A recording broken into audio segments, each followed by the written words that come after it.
Hi, this is Brandon from WatchesOnYou. Today we're taking a look at the new Breitling Superocean Automatic 42, and this is the version with the spectacular orange dial. Now first I'd like to remind you that we're here at Continental Diamond in St. Louis Park looking at this watch, and this watch is actually available here on sale brand new for $3,750. So if you want to contact them, I'll be leaving a link in the description to their website. Now moving on to this watch specifically, so this is, as I said, the Breitling Superocean Automatic 42.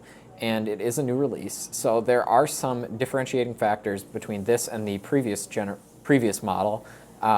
Most notably the dial configuration with the 12, 6, and 9 numerals, as well as the bezel, which actually, and I incorrectly said this in a previous video we did on the larger version of this watch, the bezel on this watch does not have vulcanized rubber in between the numerals. It actually has DLC, so it is actually more sturdy, I guess, than the previous version, which if you came into contact with something sharp, it could have left a mark on the vulcanized rubber, whereas that will not happen with this. So that is something to keep note of.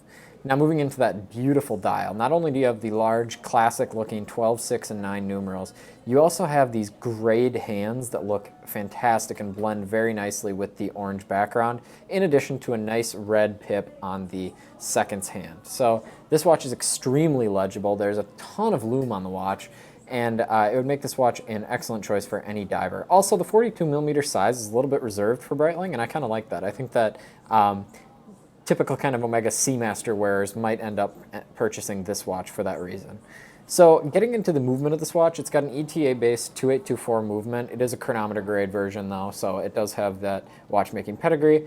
But the power reserve is a little bit lackluster in my opinion at 38 hours. I would have liked to see 48 hours or above, but then again, they would have had to use a different movement or at least a different barrel on the movement in order to accomplish that. So that's one thing to keep note of. Another detail with regards to the case on this watch is that it has a 500-meter water resistance, which blows any Rolex out of the water at this price point. So that is something really to keep note of. In addition to this outcompetes the Omega Seamaster 300, which obviously has a 300-meter water resistance as well. So however, a Planet Ocean does outcompete this, but again, that's at a higher price point, so that's something to keep note of. Now, coming back to the bezel has a nice satisfying click. The lockup is very good. There's absolutely no complaints with that. I really like how it works. It's a lot more, the clicks are a lot more pronounced than like a Submariner where it's more smooth. This is a very, very kind of tough ratcheting bezel, and it's similar to Breitling's of old, but the quality again is fantastic.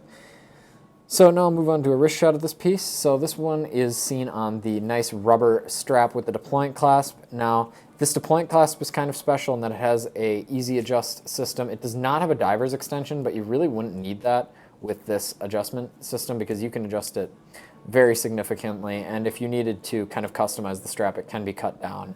And when you do purchase the watch, there is a wide range of sizes that you could make the watch become when you cut down the bracelet. So that is something to keep note of. Now I'll put the watch on for a wrist shot. Now the 42mm case size looks perfectly at home on my wrist, which is about 6.5 inches in circumference, and that's kind of average to slightly above average. It feels very comfortable, again, due to both the rubber strap and the nice curvature on the case back of the piece. So that's something to keep note of. Now, if you like this video, please remember to like, subscribe, and share, and hit the notification bell if you do subscribe. Otherwise, you're not going to hear about any of our new videos, which we regularly upload.